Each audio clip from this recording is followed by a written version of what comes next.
ছাইল গগন ঘনাইয়া স্তিমিত দশ দিশি স্তম্ভিত কানন সব চরাচর আকুল।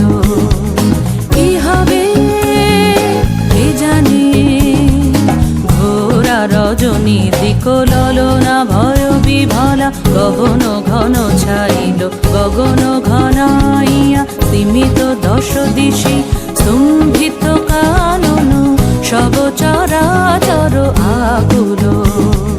কি হবে কে জানে, ঘোরা রজনী দিক ললনা ভয় বিভলা গগন ঘন ছাইল গগন ঘনাইয়া।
স্তব্ধ